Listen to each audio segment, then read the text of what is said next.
ಓಂ ಶಾಂತಿ. ವೀಕ್ಷಕರಿಗೆ ನಮಸ್ಕಾರ. ನಾವು 5ನೇ ಅಧ್ಯಾಯವನ್ನು ತಿಳ್ಕೊಳ್ಳೋಣ. ಜ್ಞಾನ ಕರ್ಮ ಸನ್ಯಾಸ ಯೋಗ ಅಂಥೇಳಿ ನಾವು ಕರಿತೀವಿ 5ನೇ ಅಧ್ಯಾಯವನ್ನು. ನಾವು 4ನೇ ಅಧ್ಯಾಯ ಜ್ಞಾನಯೋಗ, ಹಾಗೆಯೇ ಸಾಂಖ್ಯಯೋಗ, ವಿಷಾದ ಯೋಗ, ಹೀಗೆ ಹಲವಾರು ಅಧ್ಯಾಯಗಳನ್ನು ಅರ್ಥ ಮಾಡ್ಕೊಂಡ್ವಿ. ಈ 5ನೇ ಅಧ್ಯಾಯದಲ್ಲಿ ಜ್ಞಾನ ಕರ್ಮ ಸನ್ಯಾಸ ಯೋಗ ಅಂಥೇಳಿ ಕರಿತೀವಿ. ಇಲ್ಲಿ ಕರ್ಮದ ಗುಹ್ಯಗತಿಯನ್ನು ಭಗವಂತ ತಿಳಿಸ್ಕೊಡ್ಲಿಕ್ಕೆ ಪ್ರಯತ್ನವನ್ನು ಮಾಡ್ತಿದ್ದಾರೆ. ಇಲ್ಲಿ ನಮಗೆ 2 ಮಾರ್ಗಗಳಿದೆ. ಒಂದು ಪ್ರವೃತ್ತಿ ಮಾರ್ಗ, ಇನ್ನೊಂದು ನಿವೃತ್ತಿ ಮಾರ್ಗ, ಹಾಗೆಯೇ ಸನ್ಯಾಸ ಮಾರ್ಗ. ಸನ್ಯಾಸ ಮತ್ತು ನಿವೃತ್ತಿ ಮಾರ್ಗ ಏನಿದೆ ಅದು ಈ ಜಗತ್ತಿನ ಎಲ್ಲ ಕರ್ಮಬಂಧನಗಳಿಂದ ದೂರ ಆಗಿಬಿಟ್ಟು ನಾವು ಹಿಮಾಲಯ ಅಥವಾ ಎಲ್ಲಾದರೂ ಬೆಟ್ಟ ಗುಡ್ಡಗಳಲ್ಲಿ ಅಥವಾ ಈ ಜಗತ್ತಿನಿಂದ ದೂರ ಆಗಿ ಕಾಡಿನಲ್ಲಿ ವಾಸ ಮಾಡ್ತಾನೆ ಅಲ್ಲಿ ಪರಮಾತ್ಮನನ್ನು ನಾವು ಧ್ಯಾನಿಸ್ಕೊಂಡಿರೋದು ಅಂತ. ಅಂದರೆ ಕೇವಲ ನಮ್ಮ ಒಂದು ಎಲ್ಲ ಬದುಕನ್ನು ಪರಮಾತ್ಮನಿಗೋಸ್ಕರವಾಗಿ ಮತ್ತು ಸಾಧನೆಗೋಸ್ಕರವಾಗಿ ಮೀಸಲಿಟ್ಟು ಕರ್ಮದ ಜಗತ್ತಿನಿಂದ ದೂರ ಆಗೋದು ಅಂಥೇಳಿ. 5ನೇ ಅಧ್ಯಾಯ ನಮಗೇನು ಹೇಳ್ತದೆ ಅಂತ ಹೇಳಿದರೆ, 4ನೇ ಅಧ್ಯಾಯದಲ್ಲಿ ನಾನು ಯಾಕೆ ಬರ್ತೀನಿ ಅಂತ ಹೇಳಲಾಗ್ತದೆ. ಬಂದ ಮೇಲೆ ನಾನು ಜ್ಞಾನವನ್ನು ಹೇಳ್ತೀನಿ, ಆ ಜ್ಞಾನವನ್ನು ನಿಮ್ಮ ಜೀವನದಲ್ಲಿ ಹೇಗೆ ಧಾರಣೆ ಮಾಡಬೇಕು ಅನ್ನೋದನ್ನು ತಿಳಿಸ್ಕೊಡ್ಲಾಗ್ತದೆ. ಅಂದರೆ ಪ್ರವೃತ್ತಿ ಮಾರ್ಗ ಇದು ಶ್ರೇಷ್ಠವಾದುದು ಅಂಥೇಳಿ. ಬಹುಶಃ ಈ ವೇದಾಂತ, ಉಪನಿಷತ್ತು ಮತ್ತು ವೇದಗಳು, ಬ್ರಹ್ಮಸೂತ್ರ, ಇದರಲ್ಲಿ ಅಡಗಿರ್ತಕ್ಕಂಥ ಎಲ್ಲ ಆಧ್ಯಾತ್ಮಿಕ ರಹಸ್ಯಗಳನ್ನು ಈ ಸನ್ಯಾಸಿಗಳು ಮಾತ್ರ, ಅಂದರೆ ನಿವೃತ್ತಿ ಮಾರ್ಗದವರು ಮಾತ್ರನೇ ಅಭ್ಯಾಸ ಮಾಡ್ತಾಯಿದ್ದು. ಇದು ಪ್ರವೃತ್ತಿ ಮಾರ್ಗದವರಿಗೆ ಕೇವಲ ಭಕ್ತಿ ಮಾರ್ಗ ಅಥವಾ ಪೂಜಾ ಕೈಕಾರ್ಯಗಳನ್ನು ಕೈಗೊಳ್ಳೋದಷ್ಟೇ ಇತ್ತು. ಆದರೆ ಅವರು ಯಾರೂ ಸಹಿತ ಜ್ಞಾನ ಮಾರ್ಗವಾಗಲಿ ಅಥವಾ ಸಾಧನೆಯ ಮಾರ್ಗವಾಗಲಿ ಹಿಡಿತಾ ಇರಲಿಲ್ಲ. ಯಾಕೆಂದರೆ ಇದು ನಮಗೆ ಸಂಬಂಧಪಟ್ಟಿಲ್ಲ, ಇದು ಕೇವಲ ಸನ್ಯಾಸಿಗಳಿಗೆ ಸಂಬಂಧಪಟ್ಟಿದ್ದು, ಆಧ್ಯಾತ್ಮ ಅಂತೇಳಿ ತಿಳ್ಕೊಂಡಿದ್ರು. ಆದರೆ ಭಗವದ್ಗೀತೆಯ ಮೂಲ ಉದ್ದೇಶ ಇದು ಪ್ರವೃತ್ತಿ ಮಾರ್ಗದವರಿಗೆ ಬೋಧಿಸ್ತಕ್ಕಂಥದ್ದು ಅಂಥೇಳಿ.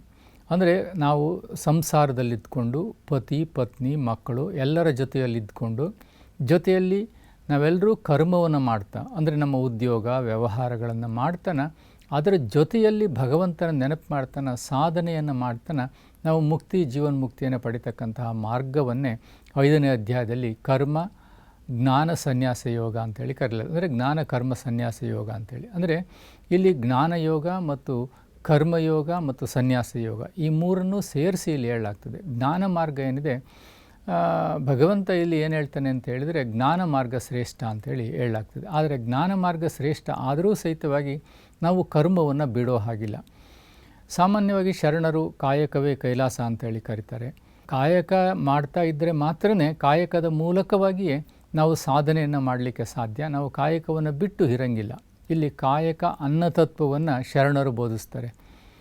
ಆ ಶರಣರು ಬೋಧಿಸಿದಂಥ ಕಾಯಕ ಅನ್ನತತ್ವದಲ್ಲಿ ಒಂದು ಮಾತು ಬರ್ತದೆ, ನಾವು ಕರ್ಮದಲ್ಲಿ ನಿರತರಾದೊಡೆ ಅಥವಾ ಕಾಯಕದಲ್ಲಿ ನಿರತರಾದೊಡೆ ಜಂಗಮ ಬಂದರೂ ಹಂಗು ತೊರೆಯಬೇಕು ಅಂತೇಳಿ ಹೇಳಲಾಗ್ತದೆ. ಶಿವ ಬಂದರೂ ನಾವು ಕಾರ್ಯದಲ್ಲಿ ನಿರತರಾಗಿರಬೇಕು ಅಂತ. ಅಂದರೆ ಕಾಯಕ ಅಂಥದ್ದು ಎಷ್ಟು ಪ್ರಾಮಾಣಿಕವಾದುದು ಮತ್ತು ಎಷ್ಟು ನಿಷ್ಠೂರವಾದುದು, ಜೊತೆಯಲ್ಲಿ ಕಮಿಟೆಡ್ ಅಂದರೆ ಬದ್ಧತೆಯನ್ನು ಸೂಚಿಸ್ತಕ್ಕಂಥದ್ದು.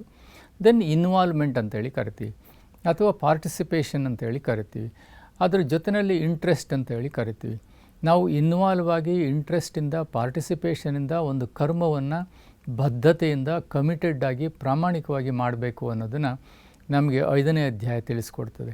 ಹಾಗಾಗಿ ನಾವು ಕರ್ಮ ಮಾಡಬೇಕು, ಹೌದು, ಆದರೆ ಕರ್ಮಕ್ಕೆ ಅಂಟಿಕೊಂಡಿರಬಾರ್ದು. ಅದಕ್ಕೆ ಇಲ್ಲಿ ಉದಾಹರಣೆಯನ್ನು ಏನು ಕೊಡಲಾಗ್ತದೆ ಅಂದರೆ ಕಮಲ ಪುಷ್ಪ ಸಮಾನದ ಉದಾಹರಣೆಯನ್ನು 5ನೇ ಅಧ್ಯಾಯದಲ್ಲಿ ಕೊಡಲಾಗ್ತದೆ. ಹೇಗೆ ಕಮಲವು ಕೆಸರಿನಲ್ಲಿದ್ದರೂ ಕೆಸರಿಗೆ ಅಂಟಿಕೊಂಡಿರೋದಿಲ್ಲ, ಹಾಗಾಗಿ ನಾವು ಕರ್ಮಗಳನ್ನು ಮಾಡುತ್ತಿದ್ದರೂ ಕರ್ಮಕ್ಕೆ ಅಂಟಿಕೊಂಡಿರಬಾರದು ಅಥವಾ ಈ ಜಗತ್ತಿಗೆ ಅಂಟಿಕೊಂಡಿರಬಾರದು. ಅದನ್ನೇ ಇನ್ನೊಂದು ಭಾಷೆಯಲ್ಲಿ ನ್ಯಾರ ಮತ್ತು ಪ್ಯಾರ ಅಂತೇಳಿ ಕರೀಲಾಗ್ತದೆ. ನ್ಯಾರ ಅಂದರೆ ನಾವು ಮೋಹದಿಂದ ವಿರಕ್ತರಾಗಿರ್ತಕ್ಕಂಥದ್ದು ಅಂಥೇಳಿ. ಪ್ಯಾರ ಅಂದರೆ ಆ ಕರ್ಮವನ್ನು ಪ್ರೀತಿಯಿಂದಲೂ ಮಾಡಬೇಕು, ಜೊತೆಯಲ್ಲಿ ಭಗವಂತನೊಡನೆ ನಾವು ಅನುಸಂಧಾನವನ್ನು ಮಾಡ್ತಿರಬೇಕು. ಆಗ ಮಾತ್ರ ಕರ್ಮ ಶ್ರೇಷ್ಠವನ್ನು ಪಡೀತದೆ ಅಂತ. ಇಲ್ಲಿ ಕರ್ಮದ ಬಗ್ಗೆನೂ ಭಗವಂತ 3 ವಿಷಯಗಳನ್ನು ಇಲ್ಲಿ ಹೇಳ್ತಾನೆ. ಅಂದರೆ ಕರ್ಮ, ಅಕರ್ಮ, ವಿಕರ್ಮ, ಸುಕರ್ಮ ಎನ್ನುವ ಮಾತನ್ನು ಇಲ್ಲಿ ಹೇಳಲಾಗ್ತದೆ. ಈಗ ಸಾಮಾನ್ಯವಾಗಿ ಕಾಮನ್ ಆ್ಯಕ್ಷನ್ಸ್ ಅಂತೇಳಿ ಕರಿತೀವಿ.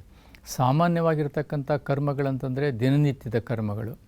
ಈ ಕರ್ಮಗಳೇನಿದೆ ನಾವು ಸಾಮಾನ್ಯವಾಗಿ ಊಟ ಮಾಡ್ತೀವಿ, ನಿದ್ದೆ ಮಾಡ್ತೀವಿ, ಓಡಾಡ್ತೀವಿ. So we are doing something for our livelihood for existence or to live in this society ಅಂತೇಳಿ ಕರಿತೀವಿ. ಈ ಜಗತ್ತಿನಲ್ಲಿ ನಾವು ಬದುಕಬೇಕಾದ್ರೆ ಕೆಲವು ಆ್ಯಕ್ಷನ್ಸ್ ಇರ್ತವೆ, ಸಾಮಾನ್ಯ ಕರ್ಮಗಳಂತೇಳಿ ಕರಿತೀವಿ. ಅದನ್ನೇ ವಿಶೇಷವಾಗಿ ನಾವು ಅಕರ್ಮ ಅಂತೇಳಿ ಕರಿತೀವಿ. ಸತ್ಯ ಮತ್ತು ತ್ರೇತಾಯುಗದಲ್ಲಿ ಏನು ಕರ್ಮಗಳನ್ನು ದೇವತೆಗಳು ಮಾಡ್ತಾರೆ ಅದಕ್ಕೆ ಲಾಭವೂ ಇಲ್ಲ, ನಷ್ಟವೂ ಇಲ್ಲ. ಅವೆರಡು ಅಕರ್ಮಗಳಂತೇಳಿ ನಾವು ಕರಿತೀವಿ. ಇಲ್ಲಿ ವಿಕರ್ಮ ಅಂತ ಹೇಳಿದರೆ ಯಾವ ಕರ್ಮದಿಂದ ನಾವು ಇನ್ನೊಬ್ಬರಿಗೆ ನೋವನ್ನು ಉಂಟು ಮಾಡ್ತೀವಿ ಅಥವಾ ನಾವು ನೋವನ್ನು ಉಂಟು ಮಾಡ್ಕೊಳ್ತೀವಿ, ಜಗತ್ತಿಗೆ ಒಳಿತಾಗೋದಿಲ್ಲ, ಕೇವಲ ಬೇರೆಯವರ ಅನ್ಯಾಯ ಅನೀತಿಗಳನ್ನು ನಾವು ಮಾಡ್ತಾ ಹೋಗ್ತೀವಿ, ಅದನ್ನು ವಿಕರ್ಮಗಳಂತೇಳಿ ಕರೀಲಾಗ್ತದೆ. ಸುಕರ್ಮ ಅಂತ ಹೇಳಿದರೆ ಪಾಸಿಟಿವ್ ಆ್ಯಕ್ಷನ್ಸ್ ಅಂತೇಳಿ ಕರೀಲಾಗ್ತದೆ. ಅಂದರೆ ಸರ್ವೇ ಜನೋ ಸುಖಿನೋ ಭವಂತು ಅಂತೇಳಿ ಕರಿತೀವಿ. ಅಂದರೆ ಇಡೀ ಜಗತ್ತಿನಲ್ಲಿರ್ತಕ್ಕಂತಹ ಎಲ್ಲ ಪ್ರಾಣಿಗಳಿರ್ಬೋದು, ಮನುಷ್ಯರಿರ್ಬೋದು, ಎಲ್ಲರಿಗೂ ಲೇಸನು ಬಯಸ್ತಕ್ಕಂಥ, ಅಂದರೆ ಸಕಲ ಜೀವಾತ್ಮರಿಗೂ ಲೇಸನು ಬಯಸ್ತಕ್ಕಂತಹ, ಅದನ್ನೇ ಕುವೆಂಪುರವರು ವಿಶ್ವ ಮಾನವನಾಗಿ ಬದುಕಬೇಕು ಅಂತ ಹೇಳಿದರು. ಸೊ ನಾವು ವಿಶ್ವ ಮಾನವನಾಗಿ ಬದುಕಬೇಕಾದ್ರೆ, ಸರ್ವೇ ಜನೋ ಸುಖಿನೋ ಭವಂತು ಇರಬೇಕಾದ್ರೆ, ಈ ಜಗತ್ತಿನಲ್ಲಿ ನಾವು ಎಲ್ಲರಿಗೂ ಸಮತ್ವ ಭಾವದಿಂದ ಬದುಕಬೇಕು ಅಂತ ಹೇಳಿದರೆ ಅದನ್ನೇ ನಾವು ಪಾಸಿಟಿವ್ ಕಾನ್ಷಿಯಸ್ನೆಸ್ ಅಥವಾ ಸುಕರ್ಮಗಳಂತೇಳಿ ನಾವು ಕರಿತೀವಿ. ಹೀಗಾಗಿ ಗೀತಾಚಾರ್ಯನಾಗಿರ್ತಕ್ಕಂಥ ಭಗವಂತ ನಮಗೆ ಸಮತ್ವ ದೃಷ್ಟಿಯನ್ನು ಇದರಲ್ಲಿ ಬೋಧಿಸಲಾಗ್ತದೆ. ಅಂದರೆ ಸಮತ್ವ ದೃಷ್ಟಿ ಅಂತಂದರೆ ನಮ್ಮ ಮನಸ್ಸು ವಿಚಲಿತವಾಗುವುದು. ಸಮತ್ವಂ ಯೋಗ ಪ್ರಮುಚ್ಯತೆ ಅಂತೇಳಿ. ಅಂದರೆ ನಾವು ಯೋಗ ಅಭ್ಯಾಸ ಮಾಡ್ತಿದ್ದೀವಿ, ಜ್ಞಾನ ಅಭ್ಯಾಸ ಮಾಡ್ತಿದ್ದೀವಿ ಅಂತ ಹೇಳಿದರೆ ನಮ್ಮ ಮನಸ್ಸು ದ್ವಂದ್ವ, ಸಂಘರ್ಷ, ಭಿನ್ನಾಭಿಪ್ರಾಯ ಅಥವಾ ಯಾತನೆ, ಹಿಂಸೆ ಇವುಗಳಿಂದ ಹೊರತಾಗಿರಬೇಕು ಅಂತ. ಅಂದರೆ ಅದು ಯಾವುದೇ ಇರಲಿ ಹೇಳಿ, ನಿಂದನೆ ಆಗಲಿ, ಸ್ತುತಿಯಾಗಲಿ, ನೋವಾಗಲಿ, ಯಾವುದೇ ಇರ್ಬೋದು. ಅದನ್ನೇ ಶರಣರು ಹೇಳ್ತಾರೆ, ಭಗವಂತ ನಾನು ನಿನ್ನನ್ನು ಏನನ್ನೂ ಕೇಳೋದಿಲ್ಲ, ನನಗೆ ದುಃಖ ಆಗಲಿ, ಅಶಾಂತಿ ಆಗಲಿ, ನೋವಾಗಲಿ, ಯಾತನೆ ಆಗಲಿ, ಹಿಂಸೆ ಆಗಲಿ, ಅದಕ್ಕೆ ನಾನು ಹೊಣೆಗಾರನೇ ಹೊರತು ನೀನು ಹೊಣೆಗಾರನಲ್ಲ. ನನ್ನ ಎಲ್ಲ ಕರ್ಮಗಳನ್ನು ನಾನು ಸಮತ್ವ ಭಾವದಿಂದ ಸ್ವೀಕರಿಸ್ತೇನೆ, ಆದರೆ ನಿನ್ನ ನಾಮದ ಬಲವೊಂದಿದ್ದರೆ ಸಾಕು ಅಂತೇಳಿ ದಾಸರು ಹೇಳ್ತಾರೆ. ಹಾಗೆಯೇ ಭಗವಂತನ ನೆನಪೊಂದಿದ್ದರೆ ನಾವು ಆ ನೆನಪಿನಲ್ಲಿ ಕರ್ಮಗಳನ್ನ ಮಾಡ್ತಾ ಹೋಗಬೇಕು. ಕರ್ಮದಿಂದ ಬರ್ತಕ್ಕಂತಹ ಅಥವಾ ಉತ್ಪತ್ತಿಯಾಗ್ತಕ್ಕಂಥ ಯಾವುದೇ ರೀತಿಯಾಗಿರ್ತಕ್ಕಂತಹ ಭಾವನೆಗಳನ್ನಾಗಲಿ ನಾವು ಸ್ವೀಕರಿಸಬಾರ್ದು ಅನ್ನೋದನ್ನು ಹೇಳಲಾಗ್ತದೆ. ಅದನ್ನೇ ನ್ಯಾರ ಮತ್ತು ಪ್ಯಾರ ಸ್ಥಿತಿ ಅಂತೇಳಿ ಕರೆದು, ಅಥವಾ ಸಮತ್ವ ಭಾವ ಅಂತೇಳಿ ಕರಿತಕ್ಕಂಥದ್ದು, ಅಥವಾ ಚಂಚಲತೆಯಿಂದ ನಾವು ಹೊರಗಡೆ ಬಂದಿರತಕ್ಕಂಥದ್ದು ಅಂಥೇಳಿ ಕರೀಲಾಗ್ತದೆ.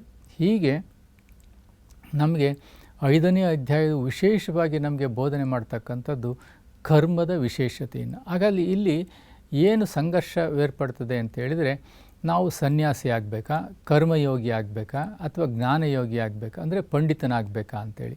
ಅಂದರೆ ಬರೀ ಜ್ಞಾನವನ್ನು ಪಡೆದಿದ್ದರೆ ಸಾಕಾಗೋದಿಲ್ಲ. ಈ ಜ್ಞಾನದ ಜೊತೆಗೆ ನಾವು ಭಗವಂತನೊಡನೆ ಪ್ರೀತಿಯನ್ನು ಪಡೆದಿರಬೇಕು. ಅಂದರೆ ಭಕ್ತಿ ಅಂದರೆ ಪ್ರೀತಿ ಅಂತೇಳಿ. ಅಂದರೆ ಆ ಭಗವಂತನೊಡನೆ ಅವಿನಾಭಾವ ಸಂಬಂಧದ ಆಸಕ್ತಿಯ ಪ್ರೀತಿಯನ್ನೂ ಹೊಂದಿರಬೇಕು. ಜೊತೆಯಲ್ಲಿ ಆ ಭಾವನೆಯ ಜೊತೆಯಲ್ಲಿ ನಾವು ಕರ್ಮವನ್ನು ಮಾಡಬೇಕು. ನೋಡಿ, ಇಲ್ಲಿ ಸಮನ್ವಯತೆಯನ್ನು ನಾವು ಸಾಧಿಸಬೇಕಾಗ್ತದೆ.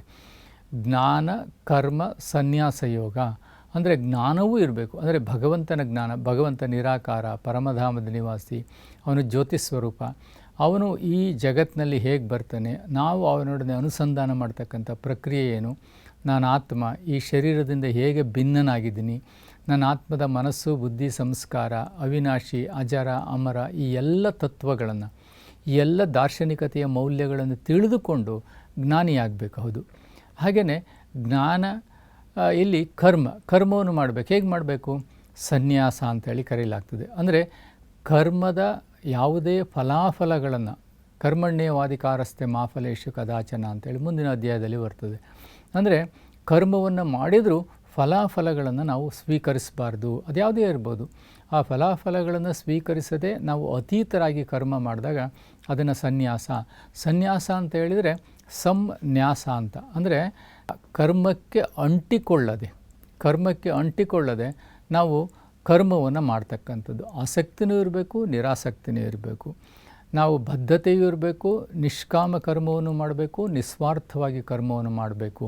ಹೀಗೆ ಕರ್ಮದ ಬಗ್ಗೆ ವಿಶೇಷ ಜ್ಞಾನವನ್ನು ನಮಗೆ ಇಲ್ಲಿ ತಿಳಿಸ್ಕೊಡ್ಲಾಗ್ತದೆ. ಹಾಗಾಗಿ ಇಂದಿನ ಜಗತ್ತಿಗೆ ಉತ್ತಮವಾಗಿರ್ತಕ್ಕಂಥ ಸಂದೇಶ ಅಂದರೆ ನಾವು ಸೋಮಾರಿ ಆಗಬಾರ್ದು, ಅಥವಾ ಈ ಬದುಕಿನಿಂದ ವಿಮುಖರಾಗಬಾರ್ದು, ಜೀವನದಿಂದ ವಿಮುಖರಾಗಬಾರ್ದು, ಸಮಾಜದಿಂದ ವಿಮುಖರಾಗಬಾರ್ದು ಎನ್ನುವುದನ್ನು ಇಲ್ಲಿ ಹೇಳಾಗ್ತದೆ. ಅಂದರೆ ನಾವು ಸಮಾಜಮುಖಿಯೂ ಆಗಿರಬೇಕು, ಜೀವನ್ಮುಖಿಯೂ ಆಗಿರಬೇಕು, ಜೀವ ಪ್ರೇಮಿಯೂ ಆಗಿರಬೇಕು, ಸಮಾಜ ಪ್ರೇಮಿಯೂ ಆಗಿರಬೇಕು.